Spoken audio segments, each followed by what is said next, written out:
So here on Keen Yoga today we have James Rafael, a movement and meditation educator, and I think you said something like transversing the journey of from mental health, addiction, and back into health. So I didn't say it half as well as James, but there's definitely a background there to look at, James. First of all, welcome to the podcast. Thank you for coming. Pleasure to be here. Thanks for having me. I'm excited to be with you. Thank you. I saw James's stuff came up a while back on my feed, and just incredible. You've got to look at the stuff. Incredible images. He's obviously very strong, but also very flexible. So he's doing yoga, but there's definitely other movements going on as well. I mean, he's doing yoga postures. We don't know about the internals, but also meditation and qigong is in there. And particularly what piques my interest is you've got someone who's who looks great, but also is sharing quite kind of openly about a background of difficulty and that got him into yoga. So I suppose we'll just start off with the obvious place, James, as I always do, really, lack of inspiration, and just ask you how you got into yoga and how you used it to overcome difficulties in your life, I suppose. Right, and it's always, I think whenever people try and answer this question, they're like, I'm going to give you the short story, and they talk for like 20 minutes. I don't know, give me as long as you want. We can do the whole hour on this. I'm really up for it. Yeah. No worries. I'll try and sort of give you the potted summary. I guess like a consistent class-based practice started for me about 17 years ago when I first moved to London. Before that, so I actually grew up in the Canary Islands in Tenerife, where I know there's a Purple Valley. And it was very outdoors, kind of in the thick of nature kind of upbringing. Me and my sisters were playing out in sort of desert landscape, in like old dried up caves and lava beds in the ocean. And there was this kind of physicality to the place. And I think because of that, I was always obsessed with movement. I was very interested in the physical body and its position in space, in different spaces. And my mum had a couple of yoga books, when I was a kid. She had an Iyengar yoga book. She had a book by the incredible supermodel Raquel Welch, God rest her soul, who had this total body beauty book. And there were these incredible black and white photos of her looking with total glamour zen, in this sort of white leotard, catching her heels in Kapotasana, doing these amazing things. She really had an incredible practice. And I just thought it was the most fabulous thing, ever. It was like a young, not quite aware gay boy. I thought this was amazing. So my entry point to yoga posture was that. It's a bit of an odd entry point. But then I guess, I graduated from Cambridge University doing an English degree, which was quite intense. For me, there was a... did you? Yeah, amazing. It's a kind of... Literature's about life, right? It's about everything. It's about philosophy, about people, about relationships. Yeah, you can take it any way you want. Yeah. And so, the background to that, my history had been a lot of depression, obsessive compulsive disorder, physical self-harming, anxiety, panic attacks. A lot of that was already present in my teenage years. And kind of moved into my kind of academic years. And then I landed in London, I guess, 21 years old, started my first corporate job and just didn't know what to do with it. And so all of this was kind of swirling on, and I'd sort of been taking drugs quite intensively. I'd done quite a good job of taking a large amount of drugs in a small amount of time. And I sort of was in a mess, basically. And a friend tried to intervene and said I should go and see a drugs counsellor in Soho. So I went and started working with a key worker, and they suggested that I go and try meditation. And so I went and trotted along to Covent Garden to this. Have you ever been to this? There's a bookstore called Inner Space. I think it's... Yeah, of course. Yeah. Amazing little place. It's just this cute little bookshop, and it has a meditation room downstairs, which I'm sure you know. Yeah. Run by these wonderful women, the Brahma Kumaris. And so I cultivated my early practice there, but very soon after that, You know, started traveling to India, started going on silent retreats, particularly in some of the Burmese traditions, SN Goenka, if people know Goenka-based Vipassana. Mm. And I was also practicing in classes in London. And true to my true to my addictive nature, I threw myself headlong into it, which is a real gift, actually. That kind of addictive personality energy, if you can direct it in the right way, it can be really a wonderful support. So I did everything I could get my hands on. You know, I was doing Ashtanga, I was practicing Mysore, I was going to forest yoga classes, Dharma Mitra, I was doing Iyengar, I was doing Vinyasa, I was doing a lot of restorative to try and settle my fried nervous system. But mostly those early years, I did a lot of Kundalini. I was very involved in the Kundalini community in London the first years of my practice, which at that point was really helpful. Yeah, and things That sounds evolved like it would stir up your from there. nervous system. But you think it's settled down? Yeah, Yeah. it's absolutely settled down. But one of the Right. things I'm really keen to vocalize, I think, just from my experience, Mm. Mm. is that often people come to a practice like yoga or meditation kind of very wired or anxious, stressed, these quite ungrounded energy states, right? We kind of many people come to them with those energy signatures, and often we're told to sit still or to focus or to stop or to empty the mind or whatever it is. And I feel like it kind of gives a whiplash to a lot of people. um, and I think a lot of my perspective now is that there are ways to bridge being in that kind of nervous system and maybe moving towards something which is a little bit more grounded, which isn't such an abrupt, harsh stop. Mm.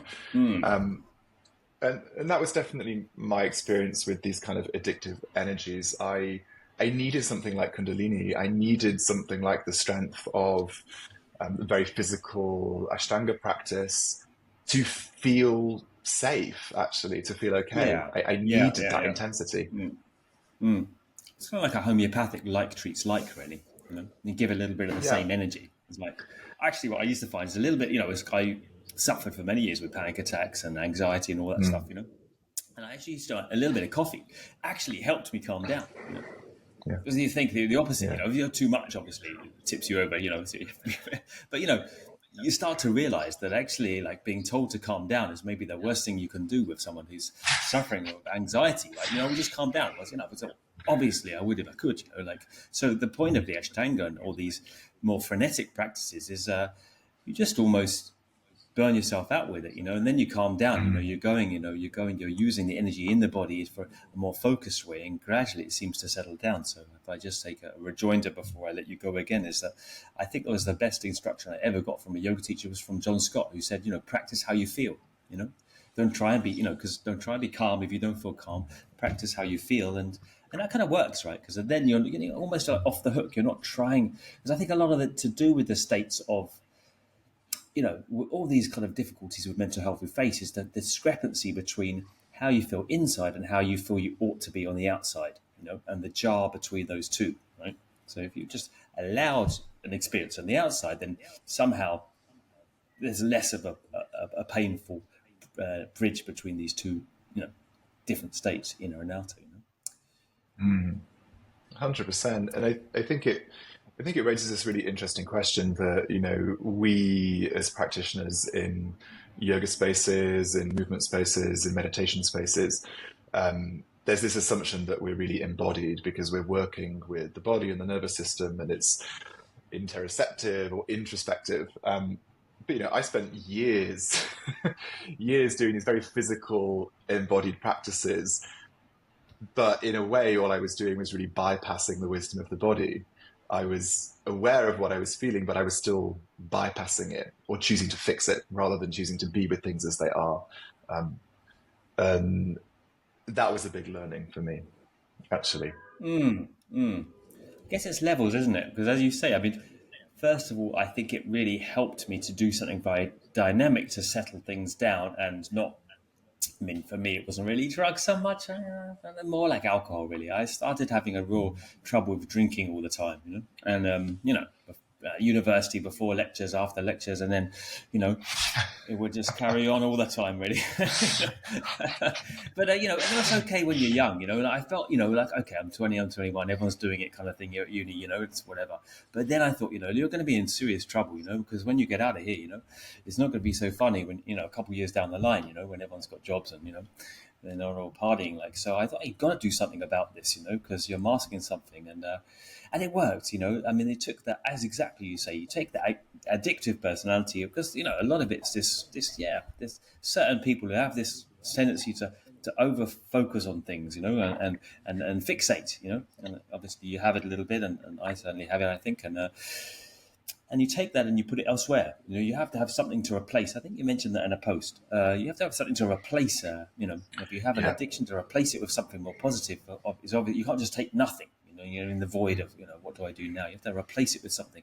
But at a certain point, as you rightly say, I think I started to realize that the practice every day as I was doing it was actually kind of numbing me. You know, I was able to do Ashtanga in such a way that I created such stimulation in the body that I almost felt nothing at all, but due to overstimulation, you know. So I was using it in purposefully, in a way, saying I was embodying myself more, getting in touch with myself, blah blah blah.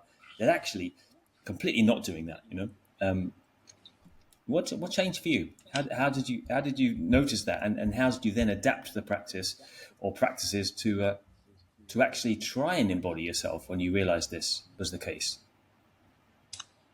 I think just, I mean, I'm just sharing a lot of resonance with what you're articulating. And, you know, I think in those very early years of my practice, you know, the kind of ecstasy states of Kundalini, the very strong physical states of some of the other practices were, you know, of great service to me. But in a way, they were just a pathway for me to become more comfortable with practices like restorative yoga, like true restorative yoga, um, and maybe even yoga nidra. And although I was meditating, I think from day one, you know, I in ways started before yoga even. Um, a lot of the practice in my meditation was very body scanning focused, which is sort of this systematized way of just going through noting sensations in a very equanimous state. You kind of feel something, you move on, you feel something, you move on over and over and over again. That was my practice for about 7 years. And then there's a sort of way of detaching, I think. You're aware physically, but you detach from it. And it was when I started to encounter practices like Qigong and Tai Chi, these incredible Chinese practices, that something really started to shift for me. And my understanding of what being embodied was really Mm, changed. I became very interested in somatics world, you know, the works of body mind centering, Bonnie Bainbridge Cohen, was sort of a big part, and still is a big part of my practice and what I'm informed by. And it was this movement back to, oh, the body has its needs and desires and want for comfort and want for pleasure, and that's not a dirty thing. Like, it's a beautiful thing. The body isn't dirty. It doesn't need to be burnt away. It doesn't need to be punished. And sort of all of that narrative goes very closely with addiction. Addiction very often stemming from shame, shame around body, shame around self identity. And so for me, moving towards these more somatic embodied practices, these softer, slower practices, is really a way of starting to engage with deeper traumas or deeper shame, at least for me in my journey with mm. addiction.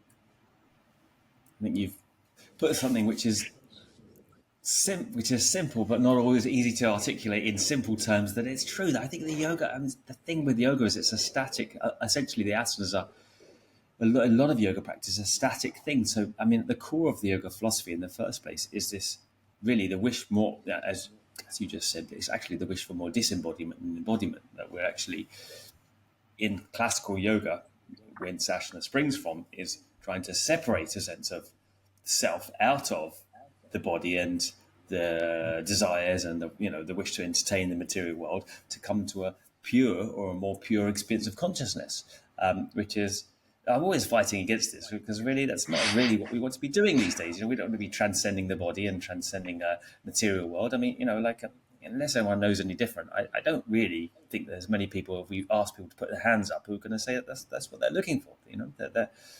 We're looking for a more comfortable experience of ourselves in embodied sense. So I think either we approach yoga differently, or we start to also inform it with other aspects of yoga philosophy, maybe coming from tantra or other things we can get our hands on, or more Right. practical based disciplines like qigong and tai chi, more in the world kind of modalities. So Yeah. we don't end up detaching ourselves more from our bodies. Yeah. I think it's also where I think there's a great beauty in kind of contemporary trauma-informed approaches and trauma-informed therapy and this sort of wider availability of those discourses and those perspectives, I think is starting to really positively impact many of these traditions and historical practices, in ways that they can evolve and move forwards in even more holistic and helpful ways. I don't. Yeah. I mean, I think there's two different things. I think I always go back on the same things. You've got the classical yoga perspective, which really is kind of up and out, transcending the body and holding as still as you can to separate, just separate mind from body. And it's very kind of easy to get into from Western rationalism, which has always done the same, So we're kind of back in that kind of paradigm. Or the tantric idea, which is to further embody, and the tantric practices of yoga are actually very much to do with trauma. And I had a guest, Christopher Wallace, recently on the podcast, and he was talking about the Yeah. number of metaphors of digestion there are in tantra, digesting emotions, digesting experiences. They're actually there in tantric texts. So I think there is that idea of trauma, resolving, because all karma does is it's just blocking up the hard drives. If you think of cleansing yourself from karma, you really are in the present moment with a clear consciousness. So there's nothing in a way different from modern trauma therapy. The more you you're able to get rid of those things that are blocking you from the present, the more you are in quite a high state of awareness. Right. With nothing to fix in the end, ultimately. This feeling that That's there's the plan. we're drawn to practice because we feel there's something to correct or something to fix. At a certain point, you come full circle with that, and you realize there was nothing to fix in the first place, but you had to take the journey anyway. On a more practical note, James, bring it back to a practical sense. How do you Mm. tessellate, or how do you interrelate these various practice modalities? Because I know you practiced Ashtanga for a good period, and I kind of feel that your practice is more, let's say, varied now than just simply Ashtanga Yes. practice. Well, I know you do Yeah. many other things, and Tai Chi and Qigong and the meditation, and also I've seen you in the gym as well, doing strength training, and the formidable strength you have, and the flexibility you have in backbends and stuff is just incredible. So, how do you relate all those things together in your day? First of all, just simply on a practical level, like do you do one thing one day, another Okay. thing other day? How does that go? I mean, everything that I'm about to say is underwritten with the caveat that I have completely engineered and leveraged all the privilege that I have, which is considerable, to create a life where I can devote a lot of time to this stuff. I've created a life and a schedule deliberately and sacrificed certain things so that I can find a way of doing all these things because I'm obsessed with them. But how does my practice or my movement practice look across the course of the week? So I've always had a daily sitting meditation practice, always. That's been my cornerstone. It still is. Periods where that's shorter. It's a little bit shorter these days, maybe only 20 minutes in the morning or so. There's been periods when it's been 2 hours, 2.5 hours, very early. Right now it's a little shorter. I will do some sort of very gentle movement practice in the morning these days afterwards. Usually it's a little bit of qigong or a little bit of floor rolling, kind of somatic stuff. I don't typically do a strong physical vinyasa style practice in the mornings anymore, but maybe I will again. So I have my little morning routine, my journaling, my coffee, whatever it is that I do. And then I'll typically teach. Usually I'm a morning to mid-morning lunchtime kind of teacher. So then I will head to the gym and do my strength training. At the moment, that's 5 or 6 days a week. I work with a coach on a plan, which is great because I spend a lot of my life teaching and helping other people. So it's great to have someone do that for me, to outsource that. Which again, it's a huge privilege, but it reduces the indecision of, should I be doing this? Should I not be doing this? I just don't have to think about that. He organizes that for me. It's great. And I do it diligently. And so after the strength training, whatever it is, if it's upper body or lower body, I'll then spend a significant amount of time doing, I guess, either handstand hand balancing practice, which I don't consider this my yoga practice, by the way. This is just purely handstand hand balancing. Or some days it will focus more on deep stretching. For instance, if I train legs at the gym, I am pretty much always going to do quite deep hip stretching and more kind of contortion-based stretching. I've done a little bit of contortion here and there. They've got some great approaches and techniques that I think we can learn lots from. So I'll do a lot of hip stuff. If I've trained upper body, typically I will either do a back bending session. I don't want to call it practice because it's not practice. It's just, I'm just doing back bends like a gymnast or a contortionist would do. It's not my yoga. Or I'll do loads of forward folds and leg behind the head stuff. So I'll kind of use the time after my workout to focus on particular stretches or patterns in my body. And something that I decided quite a few years ago to do that's been really helpful to me is in my actual physical-based yoga practice, kind of posture, modern postural practice, I decided to remove anything that I was really striving for from my own self-practice. So say I wanted to get better at handstands, or I wanted to progress Hanumanasana or, Samokonasana or whatever it is, or Capo. I decided to actually remove them from my practice completely so that my practice could retain a sense of it not being about striving or performing, but at the same time acknowledging that I do want to do those things. I spent years trying to deny my ego. Like, I don't want to achieve anything. I don't want these poses. It means nothing to me. It's like being honest. Like, yeah, I want to do them. I'm going to lose them at some point. I might not be able to do them. I hope I'm not attached to them, but I still want to enjoy the process. But I decided to take those things out of out of my actual practice. And so that's kind of the rhythm. And then in terms of my actual kind of flow or vinyasa-based practice, that no longer happens 6-7 days a week. That happens maybe 3 or 4 days a week as a longer kind of more what we think of as a self-practice, hour and a half vinyasa. That would appear at the end of one of those workouts or stretching sessions.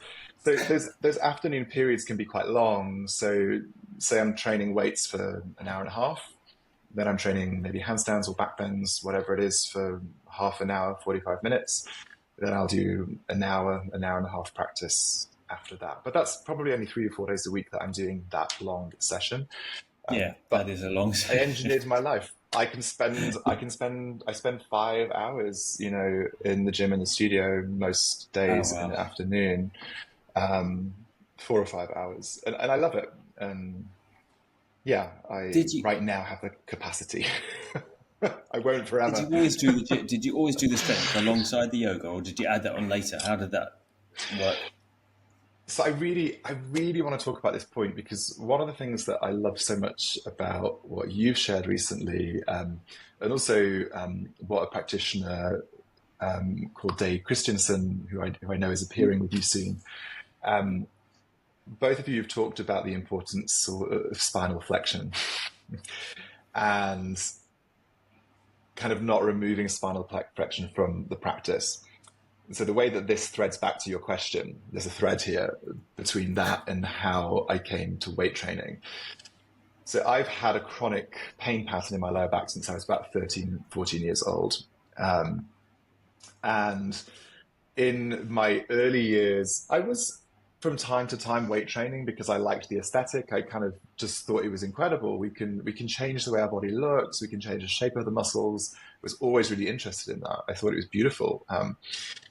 But I dabbled. I didn't really commit. And then there was a long period where I was just practicing a lot. And it was a period when I was practicing a lot in the mornings early, I was in Mysore practice. And my back pain got worse and worse, and the chronic pain pattern really became life altering. 9 months of pain all day, every day. I was teaching. I felt really disingenuous. I felt like a failure as a teacher because I'd be teaching my practices. I'd be standing up there trying to hide the fact that I was in awful pain, not able to sleep, sleeping on the floor, in tears a lot of the time because it really was overwhelming and relentless, that pattern. Um, and so I saw everybody I could. I had MRIs, spine was healthy. I had chiropractic. I had osteo. I saw the best physios. It's a very similar story to what Dave Christensen shares. Mm. Nobody, nobody could help me. There was no obvious issue. Um, and then I saw some of her posts, and that she had this course at the time called Four Pillars, and I thought, okay, I'll give it a go. And one of the big things that came out of that for me from her teaching was she discovered that taking her forward folds with a rounded back, holding the feet and pulling back against the feet to kind of firmly push into flexion, it gave me a huge release and a huge relief from that pain pattern because I'd spent my entire life prioritizing extension mostly. Mm. Mm. And as part of that, I started weight training to strengthen particularly glutes, deep gluteals, external rotators of the hips. And these days, if I'm strength training at least 3 or 4 days a week and I'm doing a significant amount of forward flexion in my spine, I have zero pain. It fixed it That's after years amazing. and I mean, years and years. the irony of it is, if you look at pictures of Patabi Joyce or Christian Bashari, they're all in flexion. The forward folds are done in Right? flexion, and I don't know where this idea of extending really comes from in yoga and pulling Yeah. forward and having a flat back. It's such a shame because it's such an easy fix. I mean, it's great as a teacher because I've done it for so many people, and we just because it's it's such a simple thing to say and do it, and it works for anyone suffering from this because I had it as well. You're pulling forward. You're doing a whole primary series or whatever. You're pulling forward and forward and forward, overextending your lower back, and it becomes weak and overextended. And then it cramps up. I guess it kind of clenches to kind of hold itself together. And that, along with the fact that if you're doing kind of eccentric stretching consistently without any kind of isometric or kind of strength building, aspects of using your muscles, then you're not really balancing a body when it needs tension as well. It needs tension as well as extension. Um, so Yeah. yeah, I mean it is life changing and it's fantastic. I'm really pleased you came up, and I wish everyone would hear this hopefully and not keep pulling themselves forward in a forward fold because it just doesn't. It's just useless. I mean, not only is it unhelpful for the body, it just doesn't do anything either. It's just bad for you overstretch your hamstrings and just doesn't do anything. So yeah, let's hope we can change things here. If there's sort of one thing that to anyone who comes to me, any of my students, practitioners that come to me, kind of asking about how they can feel more balanced in their body, feel more integrity in their structure, I'll say start lifting weights. I'm the biggest advocate for weight training. I think body weight is great and calisthenics-based movement is great, but I think something really specific happens to the body when it's challenged with external load outside of itself. So many of our long-term health markers, bone density, grip strength, all these things that are correlated with longevity, they're also centered around strength and strength training using external weight, using external load is one of the most efficient ways to achieve that. So I would always encourage adding some kind of weight training, I know whatever it you can is. say it these days. People aren't that shocked anymore. I Yeah, mean, I think it's used coming to out be there. taboo. Look, I mean, the thing is, I mean, it's this what we're doing with the yoga is not really ever meant to be a something to physically train the body. It was taken on later. Really, it's doing something Mm, else. But if you want to use it in that manner, well, you can use it a bit in that manner. But you're better off also doing some other strength training stuff as well. Yeah, I mean, I've mm. done it for the last number of years now. 5 years, I reckon, and yeah. Huge difference. So I totally recommend it. In fact, I would say the opposite. The back extensions, like I think you could call it an extension. Something like first of all, when I started trying to do I don't know what you call it when you've got the bar on your back and you're going down like a squatty, like it's a Yeah, squat. You yeah, know, you're yeah. lifting up like that.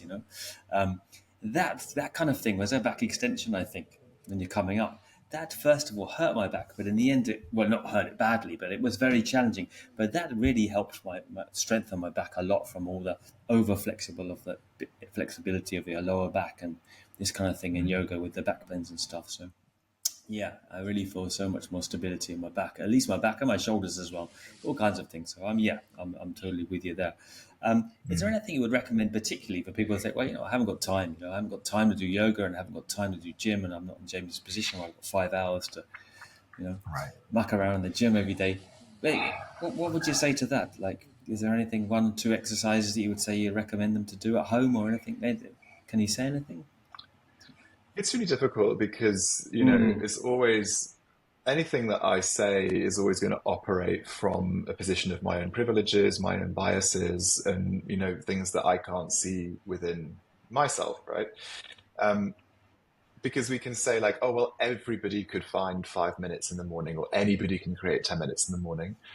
But there's always a kind of negative judgment in that. And it might genuinely be that that's just really, really untenable. If your family, work commitments, whatever it is, health conditions, accessibility issues, whatever. Um, but I think it's first looking at the course of a week, and being really honest about, are there certain things that could be let go of, to create just a little bit more space? Maybe there's just something you can kind of release. Because I think also this idea we have to do more, we've got to cram it in. It's like, no, you've got to let go of something first. We don't want to be more busy, right? We want to do all these extra nice things, but ideally not somehow try to fit them into something which is already really tightly packed.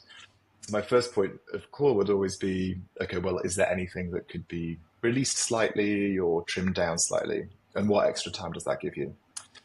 And then with whatever extra time that is, if we're talking specifically about weight training or strength training, it's really looking at kind of evolutionary movement patterns and what we call compound lifts. So things like squats, things like lunges, deadlifts, whole body movements. I think machines at the gym are great for certain things, but using free weights challenges the body, challenges core stability, in really wonderful ways.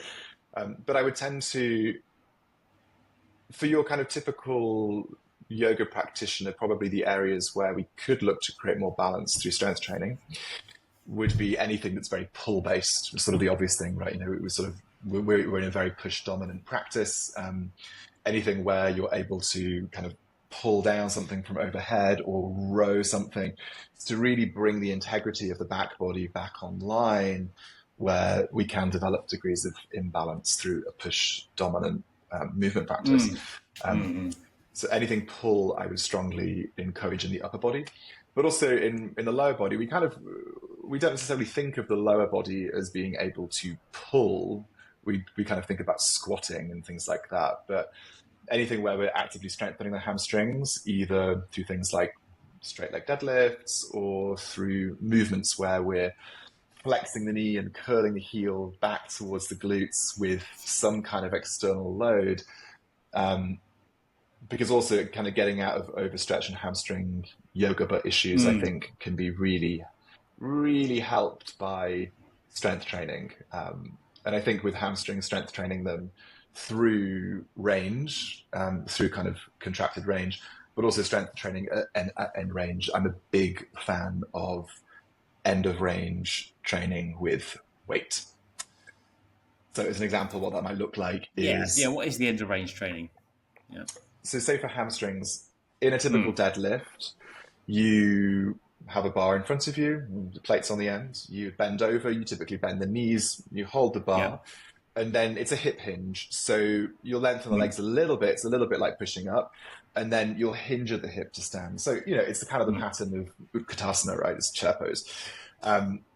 And typically the knees are sort of quite bent through that range. Moving more towards versions of that where the legs stay straighter, usually using less weight. Spine staying kind of straight, legs staying straighter. So a little bit closer, I suppose, to Ardha Uttanasana, kind of halfway up position.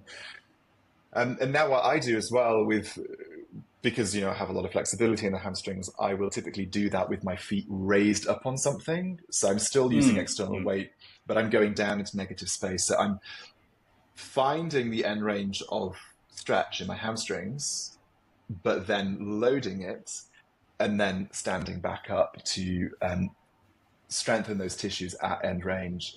And I found that not only kind of has preserved and helped that flexibility stay feeling really stable, really healthy in my body, I think it's actually given me more flexibility. I'm stretching probably far less than I was when I was doing my very intensive 6, 7 days a week.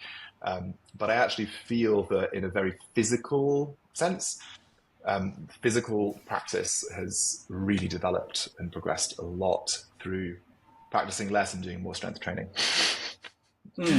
Controversially, variety. I think it's about variety. Well, maybe quality over quantity as well. I think what it is it's an eccentric contraction of the muscles, isn't it? So the muscles are being pulled apart slowly. I think that's what you mean. Yeah, that's exactly what I was going to. Yeah. Sorry, James. Yeah, I'm trying to get grasp of this. You can get it in you can get it in yoga practice. So say in seated forward fold in Paschimottanasana, there's a way of practicing that where the legs are disengaged completely, or there's a way of practicing that where you're pressing the knees and the heels into the ground. And so there's ways of building some kind of contractile tension and strength in the muscles when you're in what might be seen as being a classically passive position. Another example, I'm quite a fan of in a pose like front splits or Hanumanasana. Initially, at least, having the back toes tucked and the back knee off the floor rather than dropping straight down into passive flexibility straight away. So when I'm working into front splits, I'm actively scissoring the legs together. And what I'm really specifically doing is I will be pushing down to the back foot. I'll be pressing my back knee up so that I've got a little bit of tension in the back leg. And I'm probably pulling the front heel towards me. So there's this kind of active, it's bandha, really. It's one expression of bandha. You're creating a stable point in the center that the legs find the flexibility through. Hold there, and then into a more passive expression of the pose. But I'm always looking to... I generally don't teach the passive stretch very much at all. I mean, I think if you're going into any posture, there's some degree of passivity that the muscle has to yield, or some group of muscles has to yield to allow you to come out from a neutral point altogether. Otherwise, you'd be, literally stuck in a little box. So you have something. But after that, I would say I always teach an active version of the stretch, really. So. I think, exactly. Although I don't know anatomical terms, I think we're coming from the same place. I would say though, trying a couple of the hamstring. There's this one. I'm sure you know the one. You lie in your stomach. You're at the gym, right? You lie in your stomach and you put a bar like you're mentioning, but on their legs, and you pull it up towards your bum. That for me, I've tightened my hamstrings to shit, that one, so I quit it completely. I wonder, I do not know why it did it just to me. Maybe it's just me, but what the question is a more sensible one, perhaps. That people worry, I'm going to go to the gym, I'm going to get strong, and I'm going to lose my yoga practice. This is what I hear most often. If I do any strength stuff, it will be a negative impact on my yoga practice. Have you felt that, or have you seem to feel the opposite, that it's actually helped and supported a yoga practice? Or have you lost flexibility? People think, I lose the kapotasana, and my shoulders will get stiffer, I get too strong. This was always what was said about weight training, especially with yoga and Ashtanga yoga. You can't put on any weight, any muscle, because your shoulders will get too tight and you won't be able to do any back bends anymore. So that's just, for the largest extent, that's just not been true for me. And part of it, I think, is because I've emphasized strength training at my end of range. I've been very interested in, say, if it's like a bicep curl, I'm not only going to do this part of the movement, right? I want to go through my full range. And that means using a lighter weight, which is, feels less appealing to use a lighter weight, but using a lighter weight and going through full range. That's been really helpful to me. One thing, I think also some people worry that strength training is going to actually, I don't want to put on muscles. I don't want to have bulk or big muscles. It's so hard. It's so hard to put on sizable muscle. It's not going to happen accidentally. You've got to really work incredibly hard for it to put Yeah, on just take steroids. large Yeah, degrees of muscle yeah, mass. Yeah, yeah, right. But whatever it is you want to do, yeah, you're going to have to yeah. really to build significant muscle mass. And so don't be afraid of weight training from that sense. But one thing Totally. I will Yeah. say, the the one kind of cluster of poses that is more challenging at the moment are definitely kind of the leg behind the head poses. My shoulders have got broader because I've trained a lot of shoulders, a lot of handstands and stuff. And it's just a bit awkward trying to chuck both legs behind there like I used to. It's kind of getting that second one in place these days is a bit like, come on, how am I going to get my collarbone out? But I'm committed to figuring out a way of doing it, respectfully with my body, because I think there are ways of doing it. And I mean, I just say, well, Yeah. No, I look at think if gymnasts. If you go and look at a gymnast, go and look at a contortionist. They have incredible strength. Gymnasts have got a lot of muscle mass, and they don't seem to have any issues with flexibility. I don't think it's a barrier necessarily. no, I reckon you'll find it. I mean, it's formidable what you can do with the builds you have as well now from the gym, and you're strong and flexible, and it looks sustainable in a way that a lot of people practitioners you just think the way that they're pushing into flexibility only, it just doesn't look like it's going to bear out well for the long run. If we want to be able to, age strongly and safely and comfortably, I just kind of would recommend for everyone you get over. I mean, when you're young, you can do anything. I did anything. I didn't do anything but yoga. I didn't look carefully at my diet or anything like that. And I was fine because when you're young, you can kind of get away with things. But as you get older, I think anyone getting past the 30s, just put the strength stuff on as well as the yoga, and it'll just sort you out for the long term. So I'm totally an advocate with you there. Yeah, yeah. Sorry, James. I was going to say, and as a perspective I came across within certain Tai Chi circles was to train for the physicality for the body you want in 10 years' time. And that's not an aesthetic thing, right? That's the functionality. Like, okay, how do I want my joints to feel in 10 years' time? How do I want my spinal mobility to feel? And having that longer view, I think is interesting. Yeah, and you just again circling back to that kind of more philosophical start that we had, and using yoga for life, for feeling comfortable in your body rather than some kind of quasi metaphysical idea about I don't know what even, it becomes some kind of Patanjali comes in there and something about stopping the mind and, it all gets a bit murky, to be honest, in my mind. You want clear, tangible ideas. Otherwise it's going back to the old, look, let's hope and pray for a better heaven. Basically it's, going back into that kind of old paradigm, isn't it, of wishing for a better rebirth or better life in another world rather than this world. Bringing it back to the practical again, though, I want to get you on a couple more practical things. And again, I recommend people look at. I want you to film your gym stuff as well, James. You need to film your gym routines. That would be very helpful for people, I think, to see that how Sure. you're doing it because you train holistically. I mean, what you're doing is there's another guy who is doing similar kind of more holistic, less kind of building muscle training and more like training, as you say, this end range flexibility.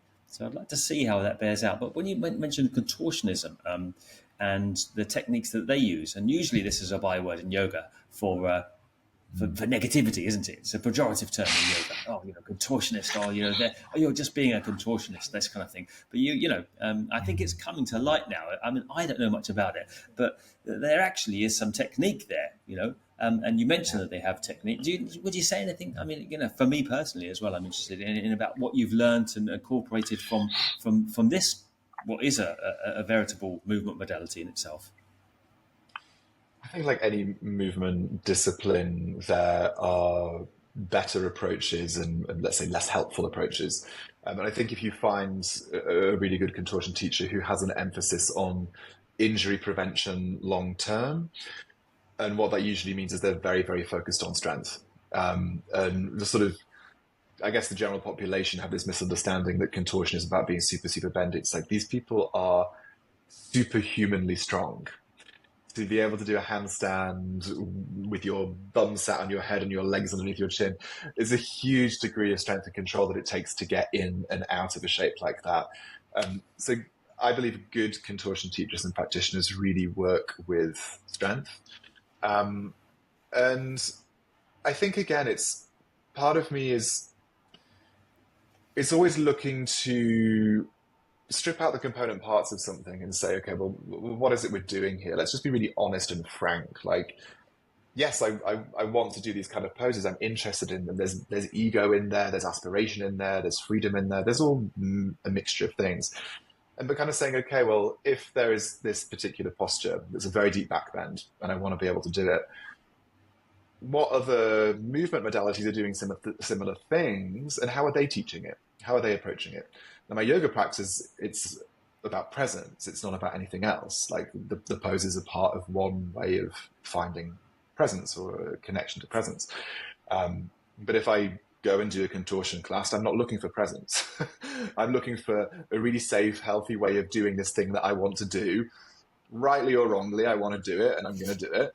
And so I'll go and learn from someone who has a very long track record of coaching people for, the best possible expression of that thing. And then I can bring that back into what I'm doing in my practice. And I can have my practice. I can work with certain poses. It's still about presence. It's still my yoga. But I know that one component of that might be very deep back bend. And I know that I'm going to do that with a lot of knowledge from different sources. And then I can pull all that together and sense what feels right in my body. Coming back to embodiment, right? Ultimately, like learn, try it out for yourself. The fundamental teaching of the Buddha, don't just take my word for it.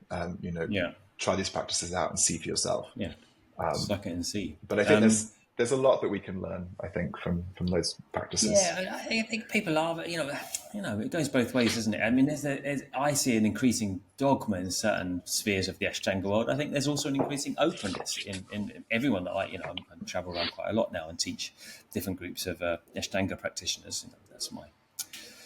That's what I teach, and there's a lot of openness there, in fact, to incorporating different ideas. I mean, I was for years telling people you have to keep the feet straight, for example, in a back bend, and then I got a little, there's someone coming after me online saying, actually, if you look at circus performers, there's a lot to do with the angle of the hip and the sacrum. Now, if you turn the feet out in a back bend, that might give you more space depending on the person, So I started using it, I don't know that much about other modalities of movement really, but it works, it does work, and it makes perfect sense if you think that the hip joint is angled externally anyway.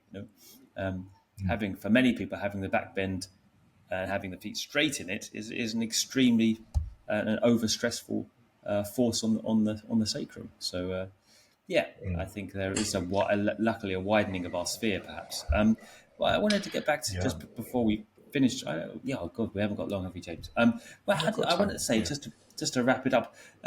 How do you square? I mean, you talk about embodiment and just having fun and wanting to do things just because you want to do them, and what's wrong with that at the end of the day? But how does that kind of relate to the meditation aims? Is it the same thing you're doing?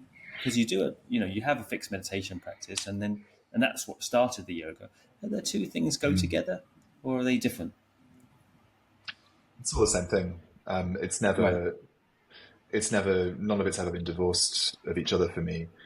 And I think the position that I'm at right now, which will evolve and change, the position I'm at right now comes from having had that period of denial that I'm not trying to achieve anything. I don't want anything. I don't need to care about my body. I don't care about the way that I look because it's not important. I want to be detached. I want to be removed. I want to be so spiritually evolved that I am completely free. And I went down that route. And ultimately what I realized is that there's a term that I use, yogier than thou, that it's all just an inverse kind of ego. It's an inverse snobbery. This idea like, well, I have to be pristine and clean and pure. I can't do these things. I can't aspire to these things. I can't want to achieve something because somehow that's not spiritual. And I had to look within myself and just realize that I was just fooling myself. And and many of those desires and attachments fall away by themselves over the years just through good practice. And I think trusting in the goodness of the practice to help us evolve, whether we're aiming in the wrong direction or not, I think we're going to take steps towards something which is more helpful and more skillful over time, hopefully. Um, but how does all of that coexist for me now? Um, I think with a sense of humor. I think that I know that everything is impermanent. This incredible Pali word, anicca, is always in my head. Anicca, anicca, anicca. But everything is impermanent. Everything is dissolving and crumbling. Nothing is really here ever for long. And I'm going to allow myself to enjoy what is here when it's here, and not apologize for that, because that's part of the way out of shame and addiction is showing up with honesty, with candor. Like, well, this is who I am. I have aspirations, but I'm also human. I have desires. Um, how do you square those desires these days? Do you still feel you struggle with the addictive tendencies, and what do you do if you feel those things? Do you, It's a perspective that once an addict, always an addict. I mean, whatever terminology you choose to use, I don't really care for terminology, whatever. But I've been sober and clean for over 9 years now, from a whole host of substances, and pretty bad ones, quite life-destroying ones. And still, the tendency towards obsession and fixation and that kind of addictive energy is just part of who I am. And I kind of actually love it, because I think it is like a superpower if you can direct it into something skillful. I wouldn't want to change that, but I have to watch out, right? It's very easy for me to get super kind of hung up on things like coffee or high energy states, or constantly chasing these kind of endorphin rushes from intensive physical exercise and movement. And for the most part, I see that, I allow that to happen. I allow myself to enjoy that, provided that I can honestly say to myself that I'm creating enough downtime, enough restorative, enough quiet space. There's times that I'm better at that than others, for sure. Um, but for me, it's still trying to find the balance that energy exists, that kind of addictive energy. It's still there. It's in check and doesn't bother me most of the time. Um, but knowing that I need to maintain the things which support me, community, a sense of being honest, a sense of not isolating when I really want to, because that's a big one with addiction. Um, Maintaining my practice, maintaining my meditation, maintaining my own learning and study, maintaining my own curiosity for everything that I do, are a constant support to ongoing recovery. And it's really important, like you were saying before, like I shared that, recovery from whatever it is, you are leaving certain patterns or evolving from certain patterns. And it's really helpful to find new things that are supportive. So it's not all doom and gloom. yeah, it's just basically channeling those things, isn't it? Really, and it sounds like you're doing a great job. And yeah, I kind of fancy coming to one of your classes or retreats now. How would you just to introduce you to people that don't know you're teaching? How would you say? I mean, it's a bit of putting you on the spot, really. But what would be your manifesto as a teacher? Like, what are you trying to impart, or what was your what's your aim with a group of retreatants, say, or a class? What would you like to think that you're trying to do as such or teach?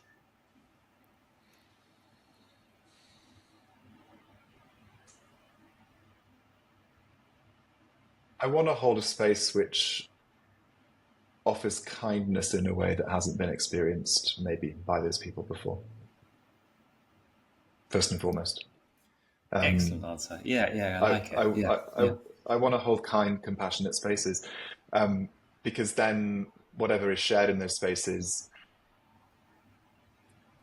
it sits with the person for that to evolve. I'm not imposing or dictating anything on anybody. I'm sharing something, hopefully from a place of kindness and compassion, so that they can get what they need from whatever is offered. Yeah, That's my fundamental yeah, starting point in yeah, teaching. It's yeah. how is this kind? You know. That's really, really. touching. And yeah, I'm definitely coming now. All right. Well, I guess we've done almost an hour, and I reckon we could probably go on, to be honest. But I always wrap up the podcast. You might have listened to one or two before.